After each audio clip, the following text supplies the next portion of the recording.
To everybody. Thank you very much for joining us this evening. My name is Chris Cole. I'm the director of Drone Wars UK. For those of you who don't know, we're a small British NGO critically examining the growing use of armed drones, in particular by British forces, but also by other states. So thank you for joining us. This what promises to be a really excellent session. We're doing this to mark 20 years since the first targeted drone killing outside the battlefield, as it's known, which occurred on the 2nd or 3rd of November 2002, when a US Predator drone operating from Djibouti tracked and killed Qa'id Salim al-Harithi, who the CIA believed responsible for the al-Qaeda attack on the USS Cole, in which 17 US soldiers lost their lives. So since that first drone-targeted assassination, as we all know, numerous such operations have taken place over the past 2 decades, carried out in particular by the United States, but also by the United Kingdom and Turkey and other states as well. So I'm delighted to have 4 really excellent speakers to help us reflect on the kind of human rights issues and legal issues and the political costs and consequences of opening up the kind of Pandora's box of drone targeted killing. I'll introduce each properly before they speak, but a very warm welcome to Bonyan Gamal from the human rights group Montana, joining us from Yemen, to Chris Woods, author of a seminal book on drone warfare, Sudden Justice, and the founder, of course, of the Conflict Monitor Air Wars, to Cameron Othman of the Community Peacemaker Teams in Iraqi Kurdistan, joining us, I think, from Soleimaya in northern Iraq. And hopefully we now have Agnes Kalamard with us, or she doesn't appear to be with us as yet, but she's trying to join us, who is the former US Special Rapporteur on extrajudicial killing, and now, of course, the General Secretary of Amnesty International. So the format of the evening is that each of our panelists will speak for about 12 minutes or so, offering reflections on the issue from their perspective, and then we'll open up to kind of questions and comments. Please do use the Q&A box to put your questions and comments to our speakers. Please don't just wait till after everybody's spoken and then we'll open it up for questions, but please do kind of put some questions and your points into the Q&A box as people are speaking. So let's press on, let's begin. And firstly, we're going to hear from Bonyan in Yemen, where all this began, so to speak, I think. Bonyan Gamal is a lawyer based in Sana'a, Yemen, who's worked for Montana, the human rights group there, for the past 7 years. 2 years as field researcher, documenting human rights violations by all parties to the ongoing conflict there. She then moved to working in legal support, providing assistance for those victims of detention-related abuses. But then for the last 3 years, she's worked to promote accountability for Yemen and Yemeni people through international legal action in relation to the arms trade, into relation to US drone operations and ongoing detentions. And she's now Director of Legal Support for Montana. So thank you very much, Bonyan. I'm very much looking forward to what you have to say. Thank you, Chris. And thank you for preparing this event. Thank you for giving me the opportunity to speak about the victims in Yemen of the US lethal operations. It is always an important chance to echo the requests of the families of the victims on investigations, accountability, and reparations. We have been documenting the US operations in Yemen since 2018. When I say US operations, I mean drone attacks and raids. We have documented 21 incidents that caused the death of 84 civilians, including children and women. We interviewed witnesses, survivors, and family members, and we actually saw the effects of these operations, not just in targeting and killing civilians, but also we saw the long-lasting economical and psychological issues that these communities were facing and still is facing throughout the conflict. These issues were until now, until today, since 2012, since 2002 actually, where I think the first drone attack started in Yemen, were not in any way confronted by the US government or the Yemeni government in a way of providing any reparations or ex gratia payments or on ground or transparent investigations or any kind of accountability. I would just like to explain a bit on what Muwatana has done in this area, and just what were our main findings. We started, as I mentioned, our research in 2013 and 14, documenting drones attacks and ground raids from 2012. We then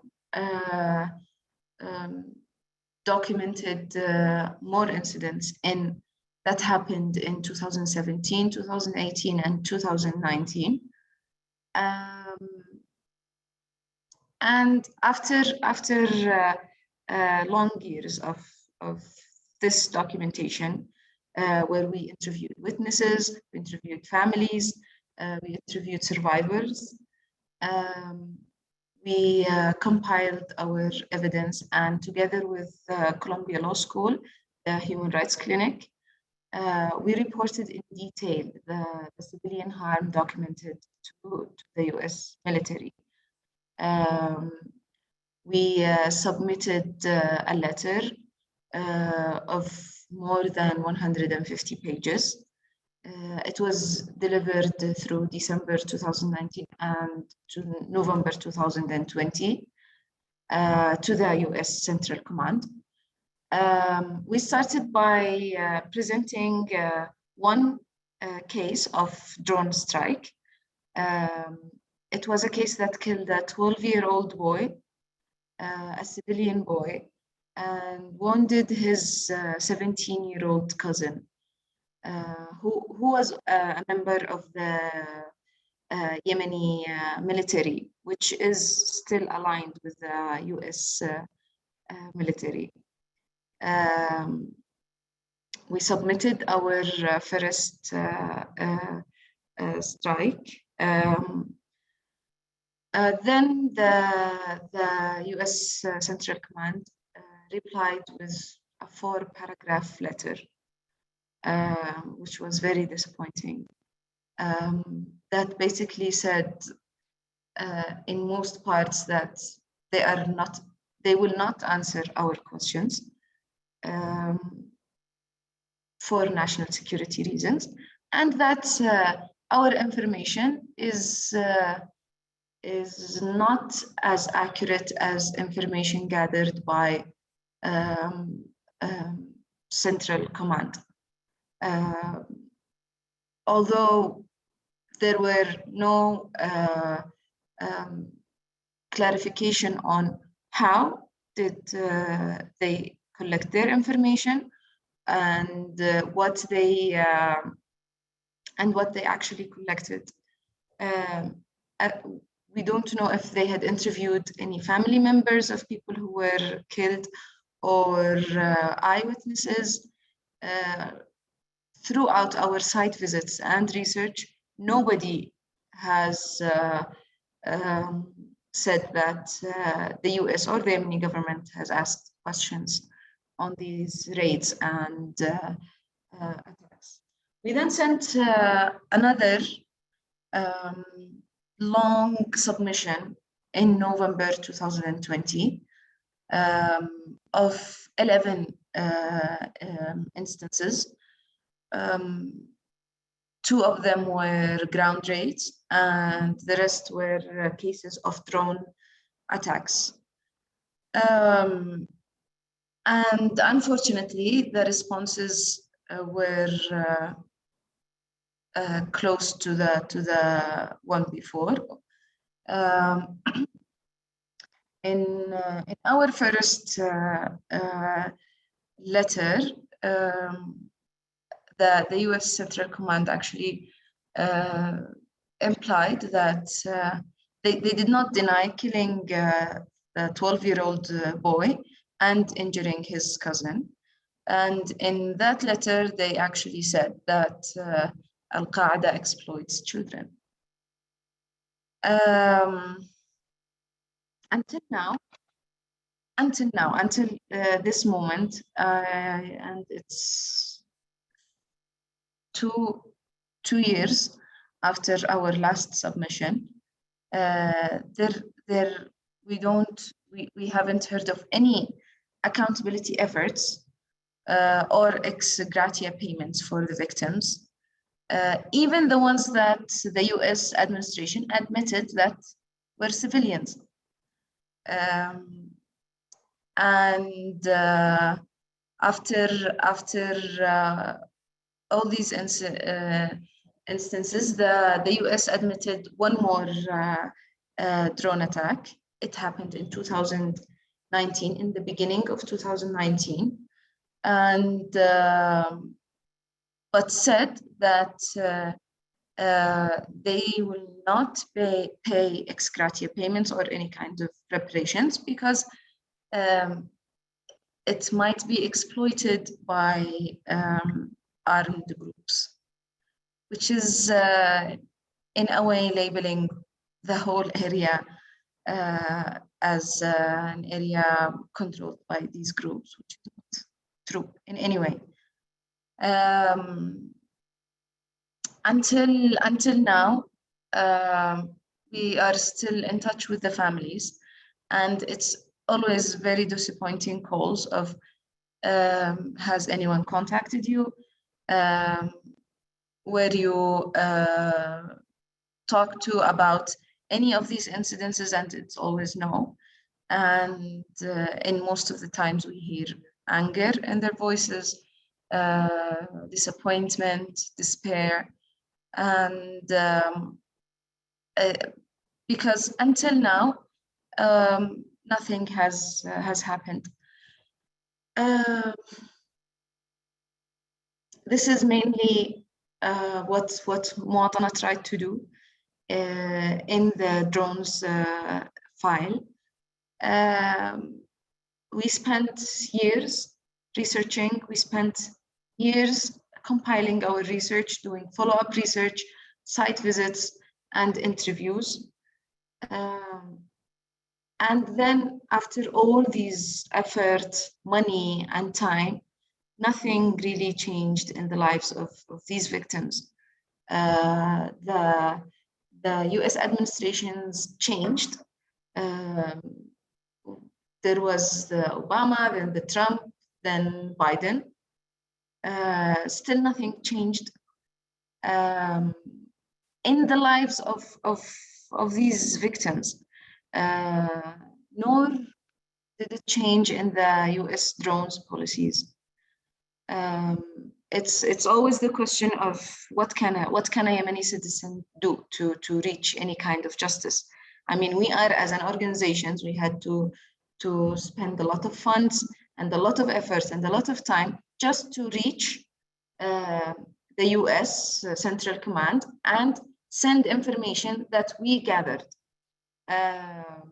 So I've always wondered if just ordinary Yemeni citizens who were affected wanted to file information of what happened to them. There isn't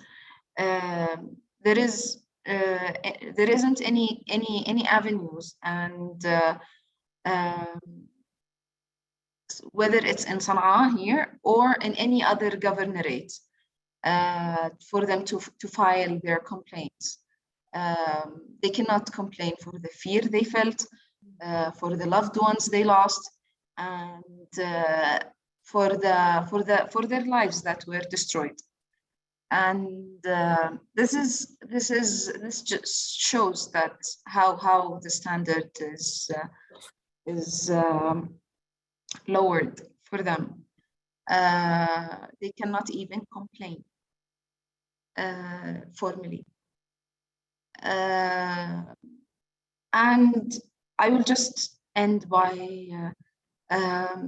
saying what most interviewees used to tell us, whether it's from family members or survivors, and they always looked for investigations. They were eager for accountability, for justice, and in most of their requests, they asked for reparations and payments. Thank you. Thank you so much, Bonyan. To hear that, for many of us, it's really inspiring to hear about the work that you're doing on the ground, seeking accountability for this ongoing actions, unlawful, unjust actions. So thank you for that. So we move on now to Chris Woods. London-based Chris Woods is a journalist and researcher, previously working for the BBC Panorama and Newsnight, but then moved to the Bureau of Investigative Journalism, where he set up and ran the award-winning Drones Project, which investigated the US drone program, in particular at that time in Pakistan, and did much really to bring the issue to the world's attention. He then wrote what I think is the kind of seminal book on drone warfare, Sudden Justice, and then founded Air Wars in 2014, a not-for-profit watchdog which tracks and investigates civilian harm in conflicts around the globe. And I know Chris has recently stepped down as director of Air Wars and is thinking of what to do next. So thank you very much for joining us, Chris. Very much look forward to hearing from you. Thanks so much for organising tonight, Chris, and lovely to be alongside such extraordinary panelists. And I'm really glad you made it, Agnes. We were worried. Yeah, brilliant to see you. Chris has set me the daunting task of summing up 20 years of covert drone strikes in 12 minutes. So I'm going to just rattle through this. This is my perspective. Obviously, every one of us on the panel would have a different view, a different approach because of our backgrounds, the countries we're in, the very personal responses that we have to these. So this is just my take on an overview. So I'll just rattle through some of the issues that I see here. As Chris said at the beginning, what we're talking about here is the use of large armed drones, not on the regular battlefield where they're clearly governed by the laws of armed conflict, but we're looking at attempts by states to assassinate individuals in countries with which the attacker is not at war. That's a really critical distinction. These are actions away from the hot battlefield that are not, in the view of many, governed by the laws of war. Many nations have used assassination as a tool over the years, though that's almost always until recently been in the shadows, surrounded by deniability. So if you think of Russia's recent deadly poisonings in the UK, or Saudi Arabia's killing of Jamal Khashoggi, that is generally how states have conducted assassinations. What changed at the beginning of 2001 was technologically driven. Israel had already begun a targeted killing program in the very late 1990s, early 2000s, as part of the second Palestinian Intifada. It had begun killing Palestinians, and the phrase targeted killing emerged around that. And it's worth reminding ourselves that up until the summer of 2001, even under George W. Bush, the US was officially opposed to targeted killings. It had a very strong public position against Israeli targeted assassinations in the West Bank, in Gaza. And then, of course, 9/11 came along. While the US had that opposition, behind the scenes, the CIA was arming the Predator drone. The Predator had been around since the mid-1990s as an unarmed surveillance tool that had proved very effective. The Americans were trying to find Osama bin Laden prior to 9/11, and a CIA project successfully weaponized the Predator drone in January of 2001. So again, 8 months before 9/11. Those armed drones were deployed very quickly to Afghanistan in the run-up to the American invasion there in late 2001. So they were a new weapon. They hadn't been tried. They were using anti-tank weapons. The Americans were kind of making this up as they went along. It was a brand new form of technology. Why was it so effective? Because up until armed drones, and it's hard for us to remember this now, but identifying a suspect to actually then get the resources there to either capture or kill could take a significant amount of time. You'd traditionally use either human intelligence on the ground or satellite observation. And then by the time you got your forces or team in place to actually act on that, the intelligence could be significantly out of date. The massive change that the Predator drones introduced was that everything was now in real time. They were viewing the battlefield in real time, and because the viewing platform was also armed, they could act on that in real time. And that was why the Predator drone was so exciting for the Americans. So 20 years ago today, the Americans conduct the first strike in Yemen. And I think worth pointing out, revenge has always played a key part in these drone killings away from the hot battlefield.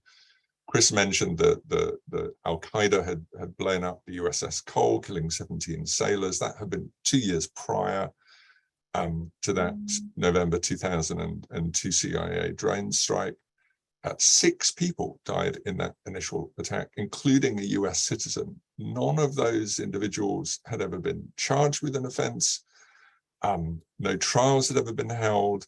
The 6 were certainly associated and linked to al-Qaeda, including that American citizen. But I think what has always shocked me about that, the one survivor of that very first American drone attack, Abdul Rauf Nassib, he was later picked up by the Yemen military and went on trial in a Yemen military court, charged with links to the USS Cole bombing, and was cleared of association with the Cole bombing by a Yemen military court that had no reason not to. I mean, they were very much a client of the Americans at that point. So as far as the Yemen government was concerned, he was not guilty, and he survived by chance. The Americans simply ran out of missiles on that first attack.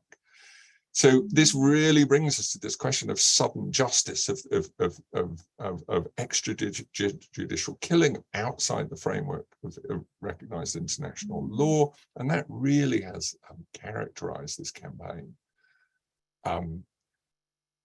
Certainly many of the CIA strikes, particularly in the early years, but probably still are clearly on the wrong side of legality. Back in 2006, for example, the CIA bombed a madrasa or religious school in Pakistan, killing at least 60 children and young adults. An absolutely shocking strike. Again, in Pakistan under Barack Obama, the CIA deliberately killed a mid-ranking al-Qaeda official in the hope of drawing more senior al-Qaeda fighters to a public funeral, which they then attacked. So baiting a funeral by killing a mid-ranking commander and then attacking a public funeral at which there were 5,000 people present. Absolutely shocking behavior. And worth reminding ourselves that these strikes were regular, and civilian harm constantly part of this. We heard from Bonyan, the terrible numbers of civilians caught in these strikes. A very high ratio of these strikes result in civilian casualties. In the early years of the CIA's Pakistan campaign, there were alleged civilian casualties associated with every single strike. That compares to about 1 in 20 events, for example, if you look at Air Wars data for the conventional war against ISIS in Iraq and Syria. Under Obama, things didn't really get any better, particularly in the first term of Obama. He simply massively expanded the war to Somalia, to Yemen, as we know, to Libya. And then, of course, with the war against ISIS, it spreads to Syria and Iraq.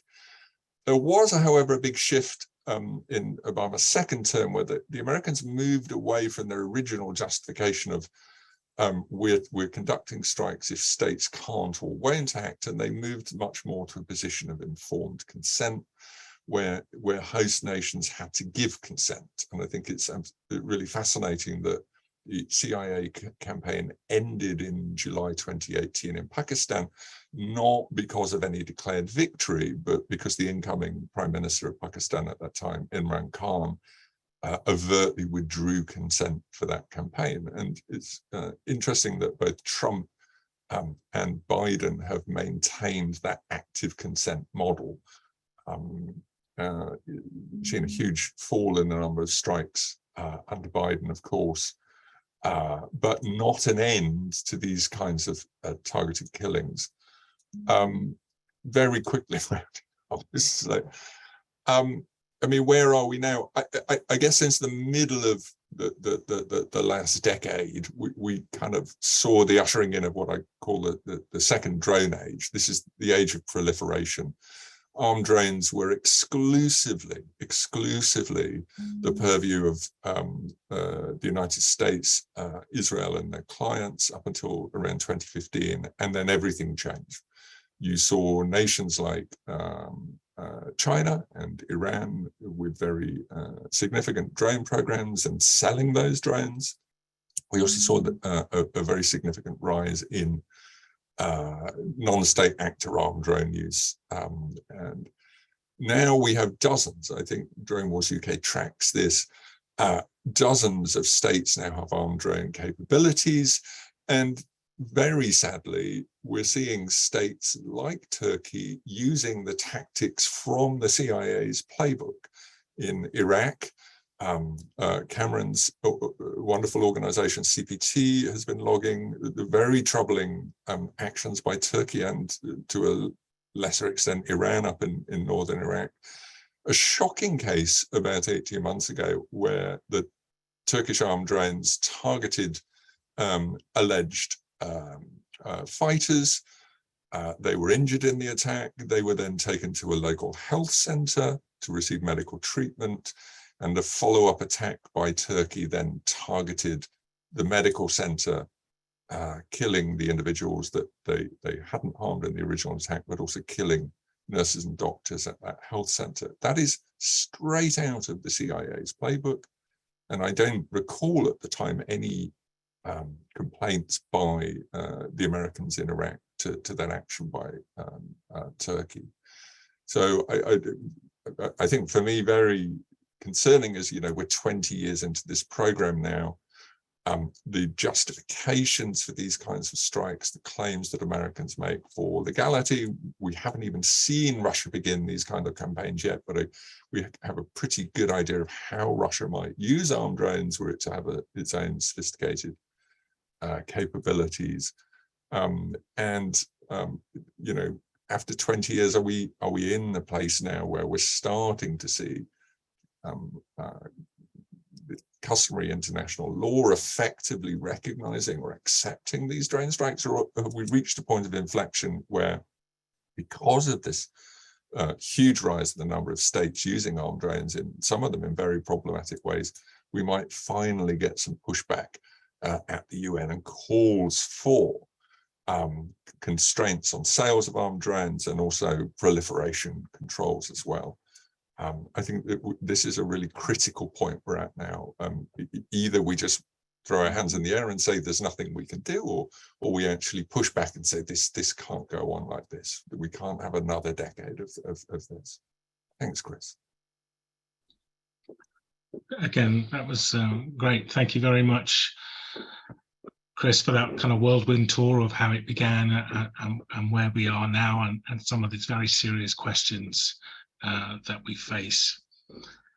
But now, as you say, Chris, we're moving on to a slightly different area, to Iraqi Kurdistan and what's happening there. And we got delighted to have Cameron with us, who works as a freelance journalist, but also works as human rights officer for community peacemaker teams in Iraqi Kurdistan. And for the past 4 years has been documenting the impact of Turkish and some Iranian strikes, drone strikes, but other strikes as well, on the people in the area, and the ongoing conflict between Kurdish rebel groups, and Turkey and Iranian forces. And I would very much urge people to follow Cameron's work, and he's a kind of clear voice, one of the clear voices of what's happening there. So very much delighted that you're with us, Cameron. Welcome. Thanks, Chris. Thanks for having me tonight, and it is an honor for me to be a speaker alongside with these excellent and great activists around the world. Thank you so much. Actually, I'm Cameron, working for Community Peacemaker Teams. It's been for 4 years I'm working with this organization. CPT started observing the human rights violations and the Turkish and Iranian cross-border bombing is in Iraqi Kurdistan since 2006. I'm from the mountain area, which is very close to the border area that have been bombed a lot by Turkish and Iranian cross bombardments. My family is one of the survived people from the bombardments, and my grandfather, he got killed by the Iranian bombardments in 1960s. And also my uncle, he lost his leg, and my dad, he was badly injured in one of the Iranian bombardments. In 2019, when I joined CPT, it was a dream for me to work with this organization to observe the Turkish and Iranian bombardments and be with the people, accompanying people and hearing their stories and advocate for them. So talking about the Turkish bombardments, it started in 1987 for the first time. And Turkey was using artillery shelling and fighter jets in the bombardments. But in 2012 to 2015, PKK and Turkey, they started the ceasefire. They were in the peace negotiation. Turkey used this time to manufacture and develop the drones in that time, which was, they produced almost 80 Bayraktar TB2 drones. And for the first time, they used that kind of drone in August 2015. And in the first attack that they conducted, they killed 8 civilian people alongside with some armed people, some PKK guerrilla groups. They killed 8 civilian people. So Turkey, actually, the ideology and the excuse for having drones is that drone is very precise, can distinguish between the civilian people and the armed group people. But actually here it's a different case in Iraqi Kurdistan. Turkey in purpose using the drones for killing civilians alongside with the armed people. We have many stories. Since 2015 until now, almost 75 civilian people, they got killed by the drones. The drone attacked only civilian people, and almost 100 people got injured, only civilian people. We have many stories. There is a story that in 2019, a guy, his name is Mala Muhammad, he was in his village, he was farming, and in the evening, he was trying to come back to the home, and a PKK guerrilla vehicle was just behind him. The Turkish drones were following that car, and they didn't target, they didn't bomb. They were waiting this car until it will get and trying to pass the civilian car. Then they bombed the car of Mala Muhammad, and 3 of his family members, they got killed, and 5 of them, they got severely injured. And in that story, it's very clear for us how Turkey is using drones for targeting civilians and armed group together. They didn't attack the car and the guerrilla car until it tried to pass the civilian car. And when they got injured, the 5 civilians, Turkey conducted another drone attack for only the civilian car when they found out that there are some civilian injured. So they targeted them again to have more casualties from this family. Actually, what we found out with CPT, whenever the bombardment happens from the drone or artillery shelling or fighter jets, we are going to the field, we are talking to the survivors and getting the story of them, and we are reporting about that, collecting data and talking to the international community, all the consulates, especially these governments that they are supporting Turkey in that war. And Turkey is a member of NATO, and there are some other countries inside of NATO, and they have consulates in Iraqi Kurdistan. So we are talking to them, giving the report to them and telling them how Turkey is targeting the civilian people. Turkey is trying now to have a buffer zone and also pushing all the civilians to not be in the border area anymore, not having farming life anymore on the border. Turkey has built 64 military bases alongside the border between Turkey and Iraqi Kurdistan.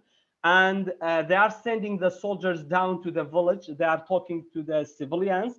They are telling them, either you are leaving your village or we will target you. And since the Turkish drones that Turkey has, since Turkey is using the drones, hundreds of villages have been displaced. Thousands of families have been displaced because of the threat of being targeted by the Turkish drones. Now we don't see the farming or village life in Iraqi Kurdistan that much. Turkey also, they will meet another agenda by using drones, not having the villagers in the village, to not having the local farming products anymore, because most of the products in Kurdistan, most of the trade in Kurdistan Iraqi Kurdistan is depending on Turkey. 85 products that we are using, it comes from Turkey. So Turkey is not happy with the honey that our villagers are producing. They are not happy with the yogurt, with the egg that our villagers are planting and they are producing. So what Turkey is using, we have documented many stories like that, how Turkey is directly targeting the agriculture lands of the people. Since 2007 until now, 1,800,000 dönümüz agriculture lands of people, civilians, have been burned. And Turkey is doing deforestation, like they are cutting the trees on the border area, and they are using drones to burn the farmlands in Iraqi Kurdistan. Another thing that what Chris mentioned, actually, Turkey is not only targeting like the PKK guerrillas, but also targeting the schools. They are targeting the medical centers, the hospitals. There is a hospital. It is 35 kilometers far away from the place, from the town or city that I'm living. They targeted that hospital that was providing medical support for 3 villages, and it's still not renovated. That hospital, it's still not renovated. Almost 20 schools, since Turkey is using the drones, Turkey targeted 20 schools. They have targeted the churches. They have targeted the mosques in Iraqi Kurdistan. And another thing that we as CPT, we are very concerned about. Turkey now is using drone for targeting the campus, refugee campus. We have a very big refugee camp in Iraqi Kurdistan, which is called Mahmud. It is a camp for 11,000 refugee people. Every year, in multiple times, Turkey is targeting the refugee people and children, and also the women and civilian people being targeted and being killed in these attacks. Actually, in Iraqi Kurdistan, it's not only Turkey that conducting bombardments and also targeting civilian people, but we have Iran. Iran has drone Shahid 136, and they are targeting the refugee campus. Only 1 month ago, 1 month and a half ago, they targeted 5 refugee camps in Iraqi Kurdistan. As the consequence now, beside of killing and injuring some civilians, as the consequence, we have only in the 1 month and a half, 5 schools is completely closed. 2 kindergarten is completely closed. And only in 1 month, 6 villages, because of the Iranian bombardment and the Iranian drones, are being completely displaced. And also, it is not only the physical, we don't have only physical like impact on the people. We have the emotional and the mental impact on the people.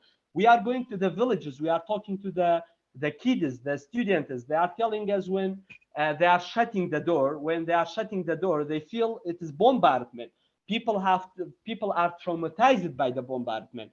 And also in some areas, the drones are always flying over the village, and it is how people are living. It is their normal life. Now, when we are going to the area, we are hearing the drone, sound. We are asking them, what's that? They are saying it is the drone sound. They are always flying over the village, and people, they see the potential to be bombed in any minute. So just imagine how's this life. And actually, the international, like the countries that they are in a good ally with Turkey, they are not like taking any responsibility, and they are not accountable for that. They are providing a lot of military support to Turkey. Canada was one of the countries that they were supporting Turkey a lot. In 2017, Turkey used mortar and fired a village. They killed a Kurdish woman that she was harvesting vegetables in the spring, and it has some codes. We found out the mortar, the bomb. We found out it was Canadian. We talked to the Canadian consulate in Erbil. They said we will do something about that. We didn't see anything about that. The British consulate as well in Erbil, we have talked to them many times. They are getting the stories. They are saying we are very concerned about that, but we are not seeing any concrete decision about that, just deciding to not helping Turkey anymore. US, actually, we are using US as a school. Many times I said that. US is just like a school. Turkey is a teacher of that school, to using the drone and like learning from US how to harm and impact the civilian lives in everywhere around the world. I will stop now, and if you have any questions, I would happy to answer. Thank you. Thank you so much, Cameron. Kind of very passionate retelling of what's happening on the ground there, and I'm sure people will have kind of questions for you, which reminds me, if people do have questions, please put them now in the Q&A box below. So lastly of our panelists, I'm so glad you were able to join us, Agnes. Sorry for any technical problems there. I'm sure Agnes needs no long introduction from those who've worked in this area for a long time. She's been involved in human rights issues as a kind of scholar and an activist. In 2004, she was director of Article 19, before moving in 2013 to lead Columbia University's Global Freedom of Expression Initiative. And then from 2017 to 2021, she was the United Nations Special Rapporteur on extrajudicial summary or arbitrary executions, which notably, I think, for me anyway, kind of meant leading the inquiry into the assassination of Saudi journalist Jamal Khashoggi. In her final report to the HRC, Human Rights Council, a special rapporteur on armed drones and target killing, she concluded, excuse me, that the US drone strike on Iranian General Qasem Soleimani was unlawful. So in 2001, she was appointed Secretary General of Amnesty International and leads the organization's work there now. So thank you very much, Agnes, for joining us. Thank you. Thank you so much for inviting me, and my apologies for missing the beginning of the presentation. So a lot has already been said about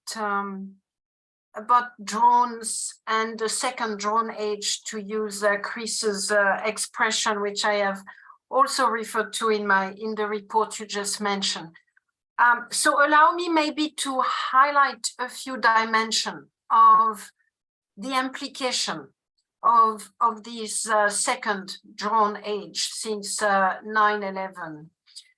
The first one that I want to really highlight is its impact on international norms, international human rights law, and on the international system that was set up after World War II. We nowadays speak a lot about Russian aggression against Ukraine, as we should. It is an aggression of enormous proportion.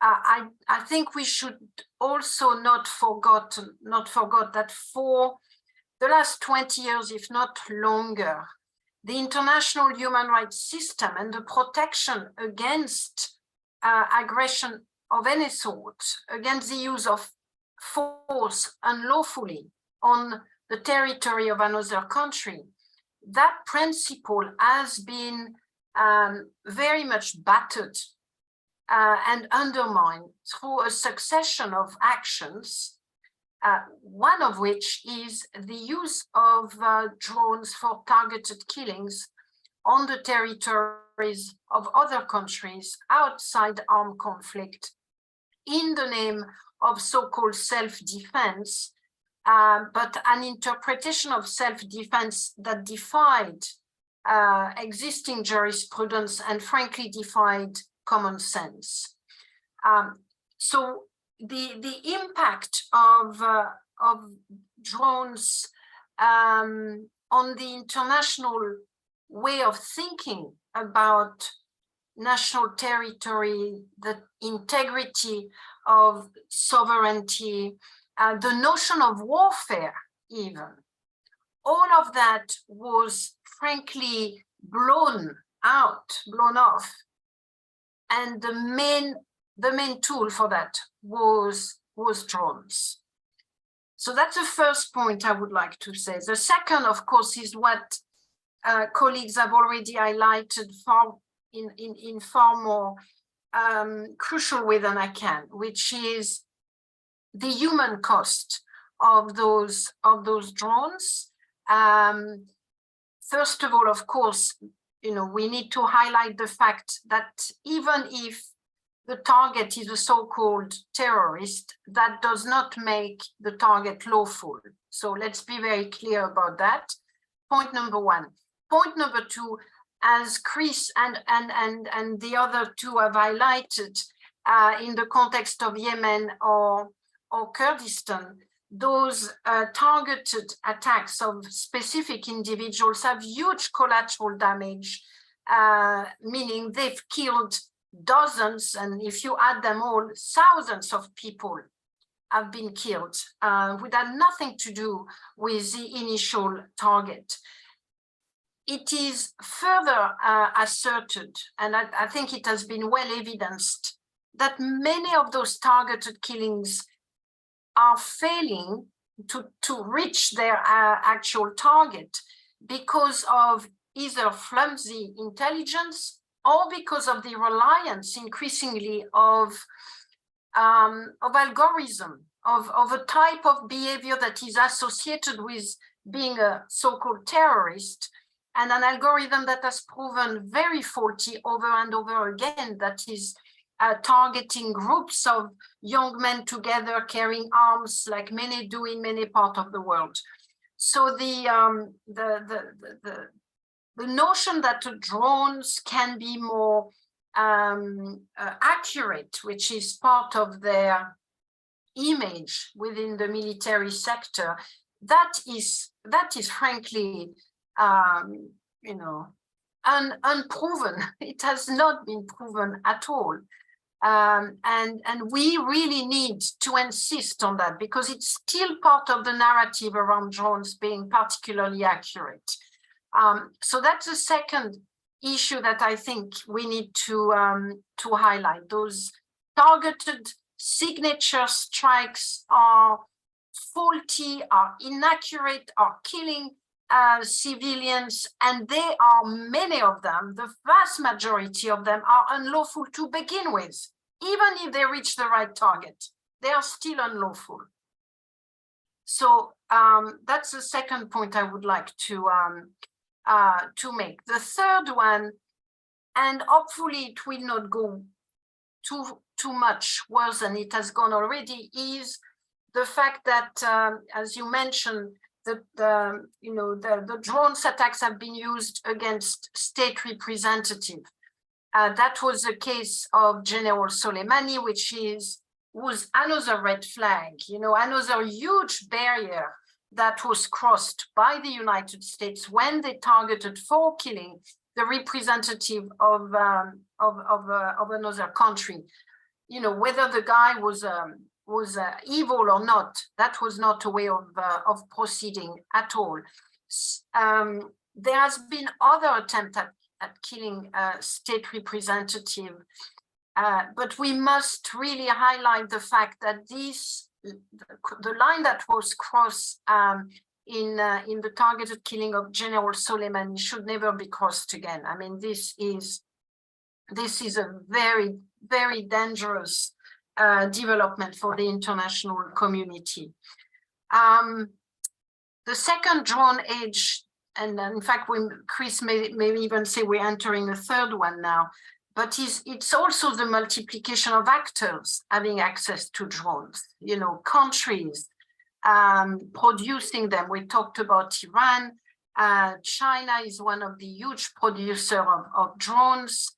So it's not just about the US using them for their targeted killing program in the name of countering terrorism. I mean, a large number of countries, and of course non-state actors, Chris has pointed out, which is when finally the world is suddenly waking up to the fact that they have a very, very big problem in their hands. This is not a very sophisticated technology. It can be reproduced very easily, and it will be, and it is reproduced, and it is being used by a range of actors, including those that were initially targeted through the counterterrorism strategy. So we are now looking at a vast number of cheap armed drones, which have elevated the military capabilities of all actors, including small bands of armed groups, individuals,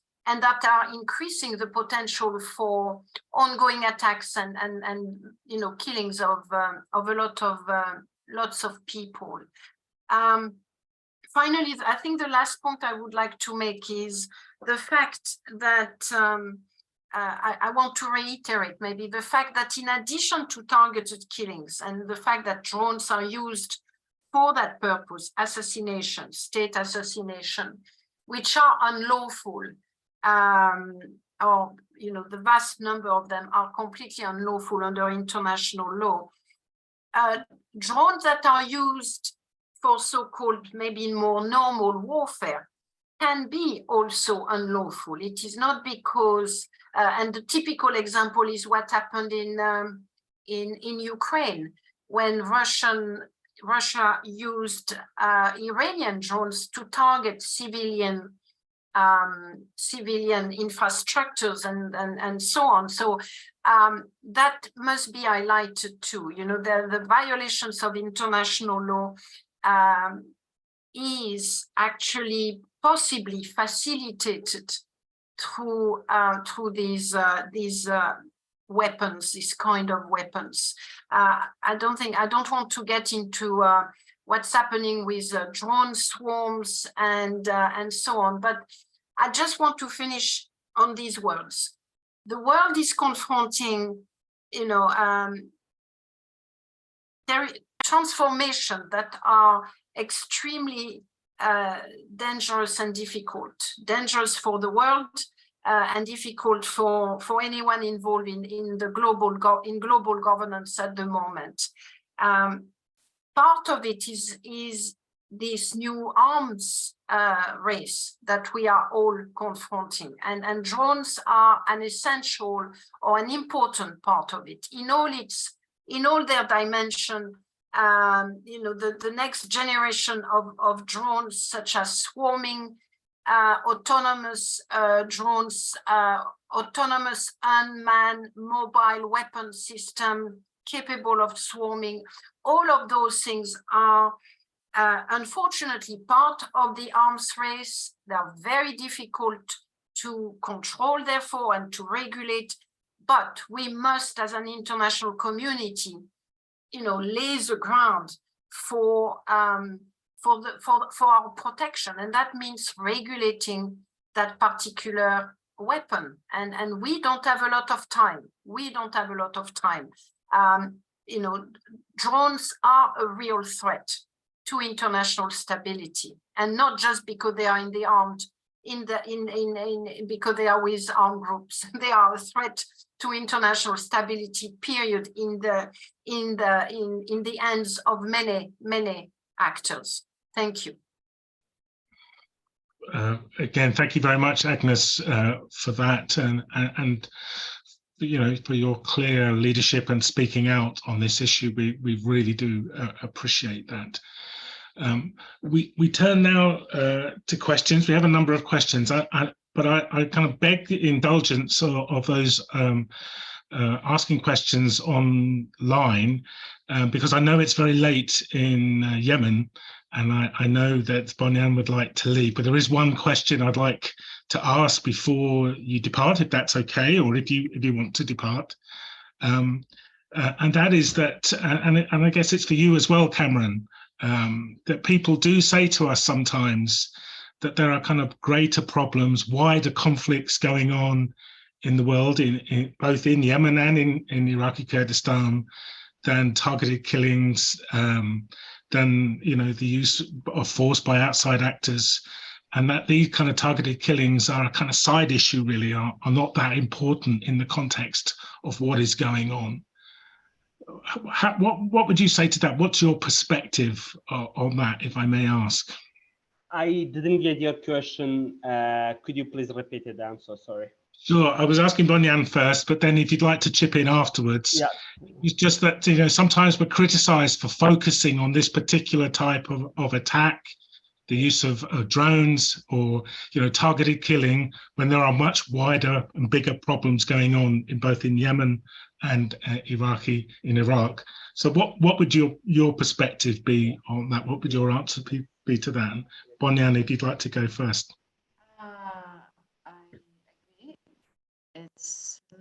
it's we have a lot of violations happening in Yemen, but that doesn't mean that drones attacks and ground raids are not important. We are working and prioritizing other issues and cases. But with drone attacks, there are two things we always put in mind. The first one is that it does not show very clearly the amount of damage drone attacks and ground raids do in the community. It's not just one life lost. It's a lot of active human beings in their own roles that are lost. A lot. It's fear, it's anger, and this is not clearly portrayed generally. The other thing is that drone attacks are direct violation by the U.S. administration, and it is something that the U.S. administration should have done accountability and investigation on, and it's been a very long time where there isn't anything happening. So it contributes to the fight for accountability for Yemen, and this is where I mean this is something that is directly happening by the U.S. and should be confronted by the U.S. administration, especially now with the Biden administration publicly saying that they will contribute to the peace in Yemen, to the accountability process in Yemen. This is a good start. Thank you. Cameron, do you want to add anything? Yes, thanks, Chris. Actually, I will have two answers for that, 2 points to answer that question. One is we are not like only focusing on the drone attacks. We are focusing on the artillery shelling, like shooting from the bases, all of these things. But why we are talking a lot about the drones? It is because we have two reasons. One is the person who's conducting the attack, he doesn't or she doesn't have any like human feeling. It's like the game that they are doing. They are just in the operational room. They are seeing that as a they are seeing that as a game, you know. They are seeing a person and just by a click they will target one person and killing one person. We have many stories like that. For example, Iraqi regime was using fighter jets, and it was an interview with a pilot. He was saying, I saw a kid, you know, in the arms of his mom. That's why I decided to not kill them. I decided to not target them. But with the drone, it's a different thing. They are just in the room. There is no any human feeling. They are just like pressing and they are killing them. Another thing in our context, with the fighter jets, our people could live in the village and also protecting themselves. But with the drones, you cannot protect yourself. In the past, before 2015, when the Turkish fighter jets were flying from the Ahmed, from Diyarbakir to Iraqi Kurdistan, it was taking 16 minutes. And they had some people in Diyarbakir, when it was trying to fly, they were communicating with the guerrilla groups in Iraqi Kurdistan, and they were hearing that the fighter jet is coming, and they were firing at the sky like it was just an alert for the villagers. They could protect themselves, they could hide themselves, you know. We have something we say that like it is like underground, you can protect yourself going there. But with the drone, it is flying 24 hours. in any moment can target you and can bomb you. So in our context, we can respond in that way. The drones, it should be like forbidden, and they should not, it should be the war crime. They should not use it. Thank you very much, both of you. I'm just going to put a couple of questions that we've had on the chat together for you, Chris and Agnes, if I may. One of the questions says, in your opinion, what would need to be implemented in international law, UN controls, etc., to effectively constrain drone warfare and targeted killing? And another question asks, is there any initiative either at the UN or elsewhere at the moment to try to tackle this danger of drone targeted killing?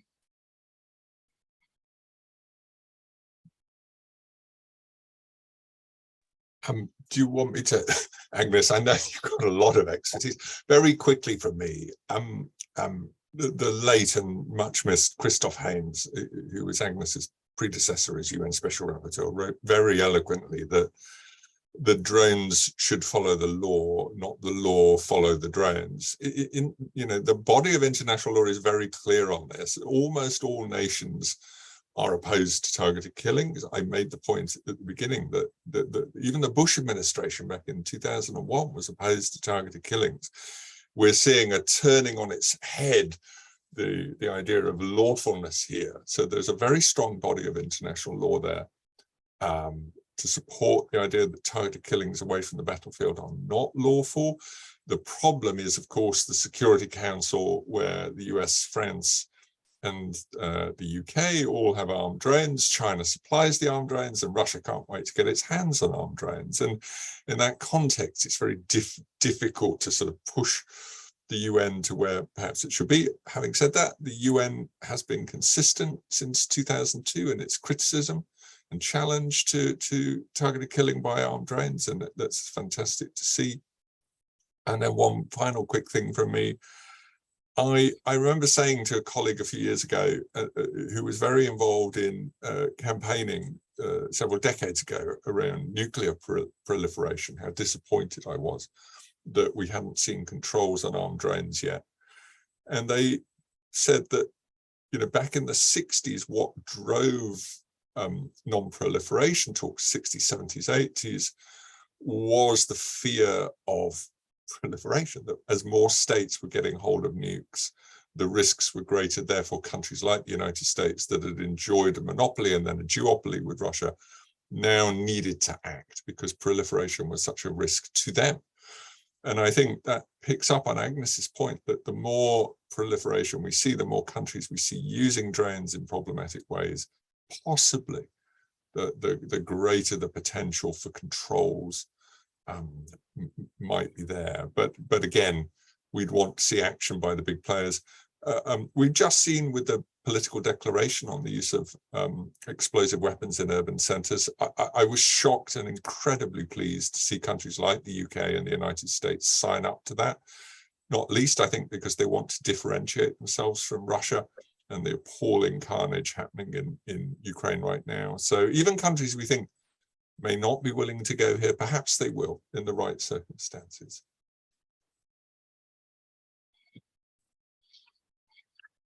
Agnes, do you want to add anything to that? Sure.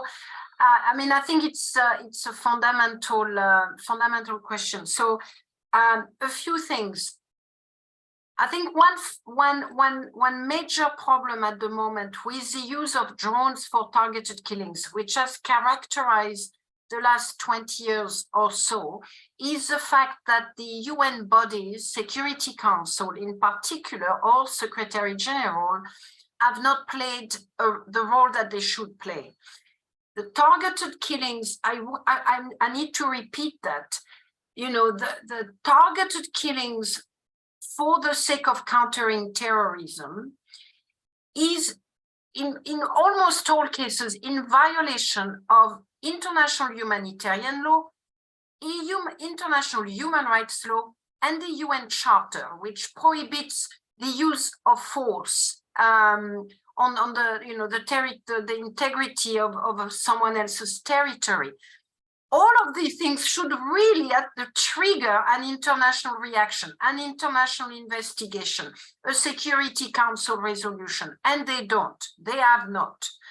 So they really have not only undermined these attacks and targeted killings, not only have they undermined international law, they've also further contributed to the weakening and the demise of the international bodies and including the Security Council. But I see things happening right now which could be used, I hope, if there is more targeted killings happening.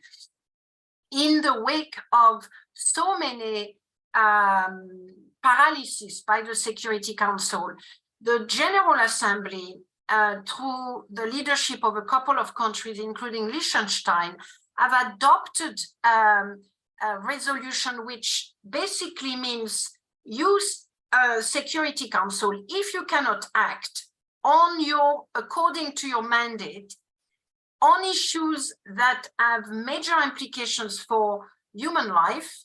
We, the General Assembly, will take it upon ourselves to take meaningful actions if you don't. And that is an important development which hopefully could be used in the context of targeted killings, if they happen again, such as that of General Soleimani, or any targeted killings on any territories without the consent of the state, and many of them don't have the consent of the state. So, it's a little hope there. The second hope that I have is for accountability is the fact that right now we're talking a lot about establishing a tribunal for Russian aggression of Ukraine. Absolutely necessary. It must be done. It's what happened with this invasion is a brutal violation of international law. It's massive sufferings, but hopefully that could also, first of all, trigger a reflection on, yes, it's a massive invasion and aggression, but there are other forms of aggression that may not be as massive, but still require some kind of reaction and response. So, let's see, the double standard of our international communities are always there, but I have a bit of hope, quotation mark, that out of the nightmarish situation in Ukraine right now, that we see some development, some realization, some awareness that the Western world cannot pretend to be fighting for an international rule-based system when for the last 20 years they've been undermining it and now are pretending that they have done nothing of that sort. All of that is exploding in our face, frankly. The last point I want to make is that a number of actors, including the UN, are demanding regulation for the drone industry. There are a number of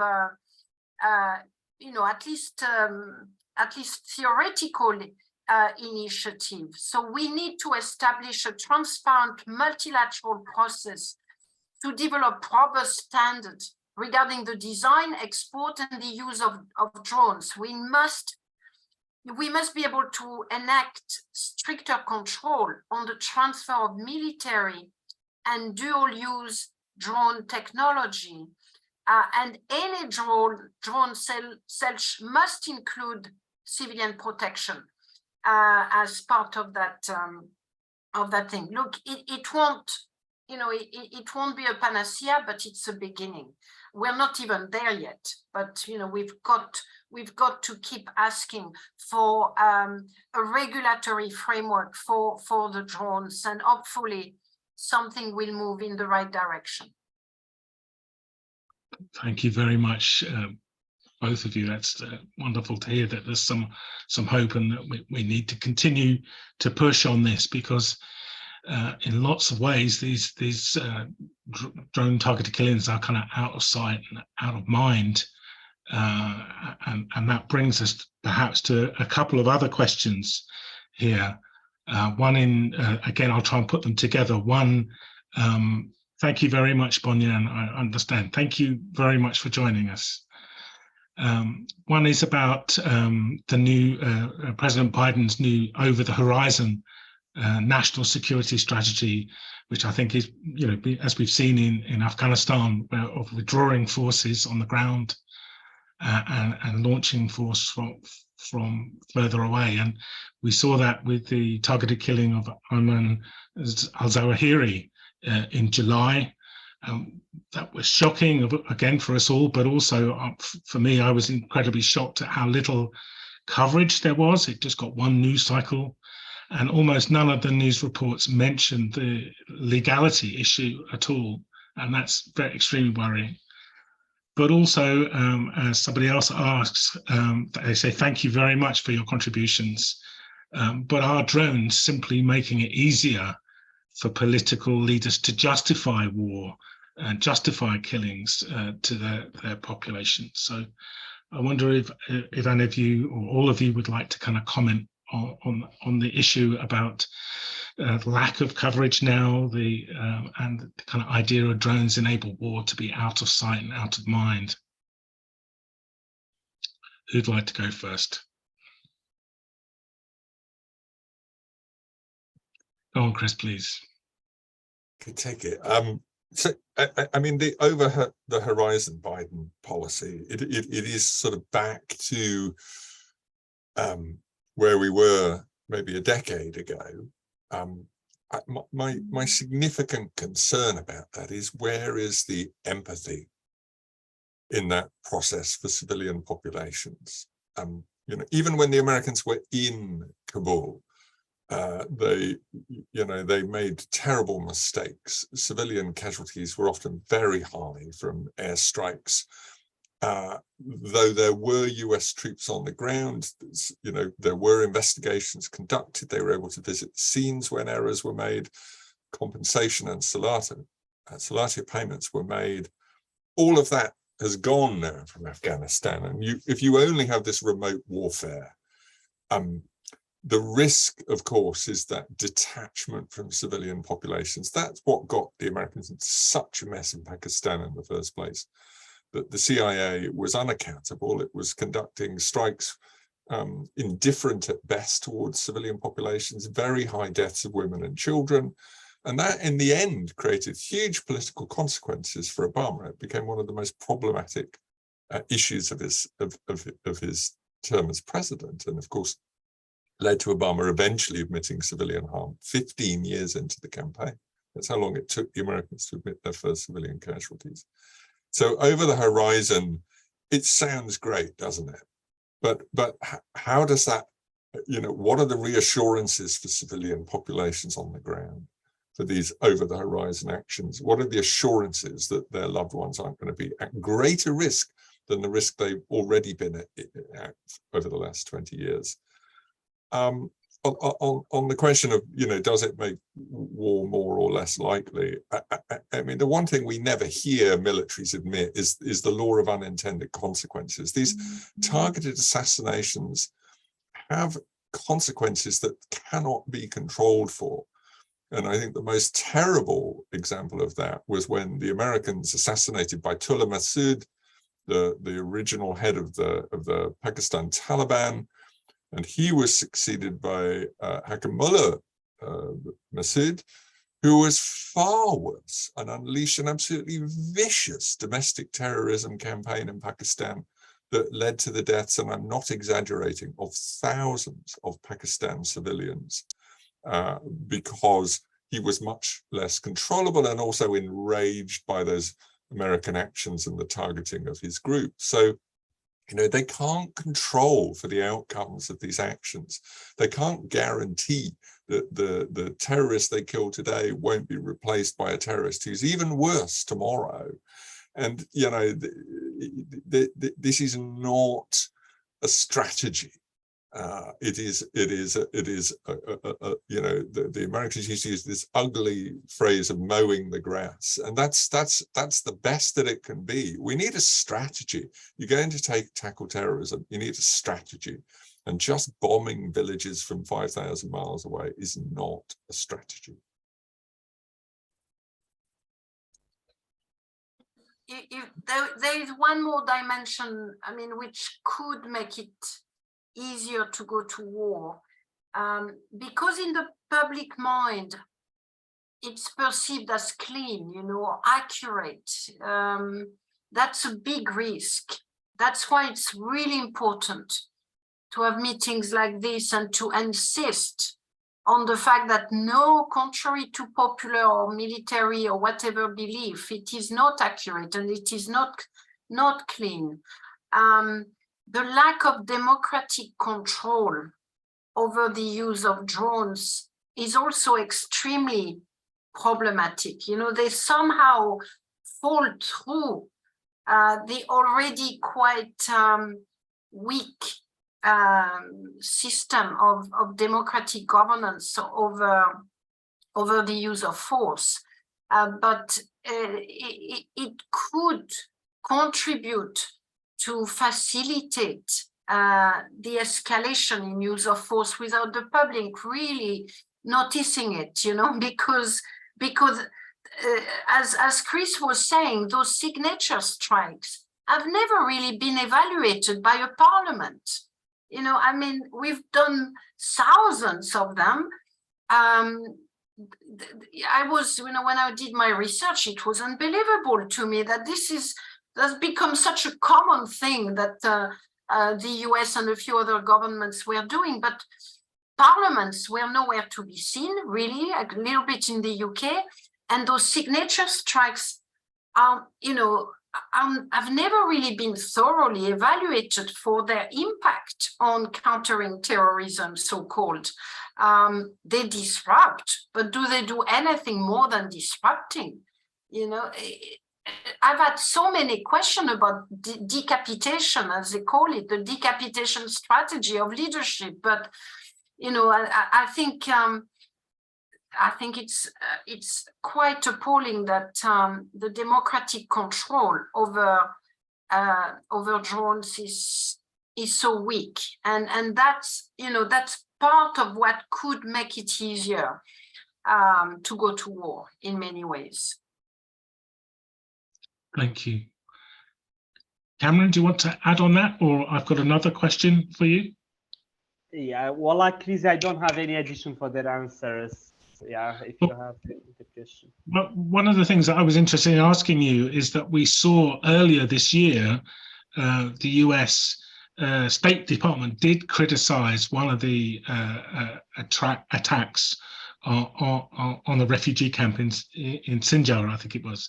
Yeah. They said they were troubled and saddened by the Turkish strikes.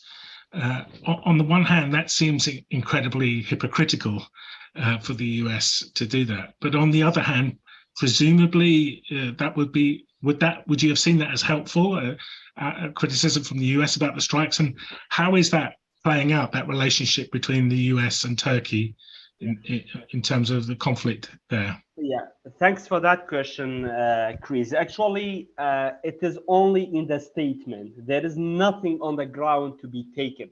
They are all the action of the reaction of the consulates and the reaction of the states against the Turkish military operations in Iraqi Kurdistan. It's only the statement, and I can somehow understand that because our own government also not only like taking a reaction against the Turkish military operation, not only stopping them but also helping them in their military operations. For example, for the Turkish like founding and building their military bases, our own government is helping them. They are sending equipments for founding this the building of the military bases. And also our own government, when Turkey is killing civilians, our own government is publishing statement and they are saying it was not Turkey. And Turkey has excuse for doing that.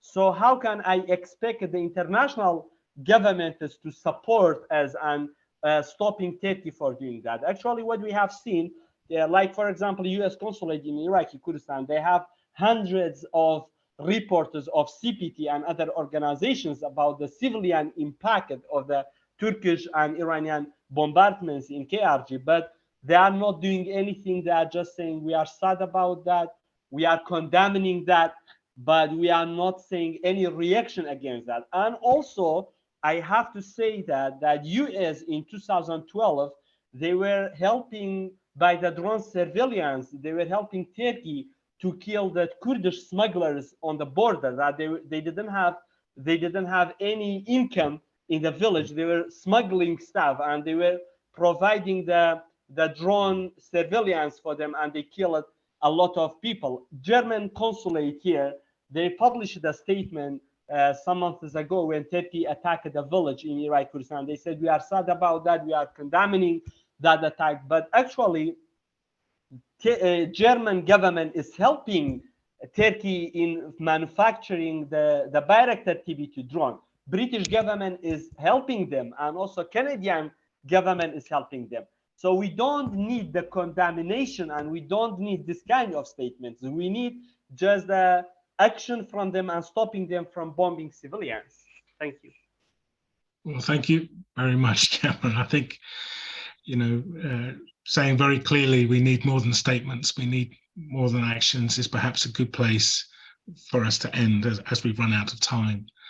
I'd like to thank everybody who joined us tonight. I have to say, I'm very sad that more people didn't tune in tonight to hear this. It was excellent, but we have recorded it and it will be used on our website.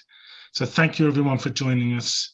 I'd like to especially thank, of course, all our panelists, Bonyan Gamal, who's had to leave us, Chris Woods, Agnes Kalamard, and Cameron Othman. Thank you all very much for giving up your time, and let's continue this struggle, let's continue this work as we enter the third decade, unfortunately, of drone targeted killing.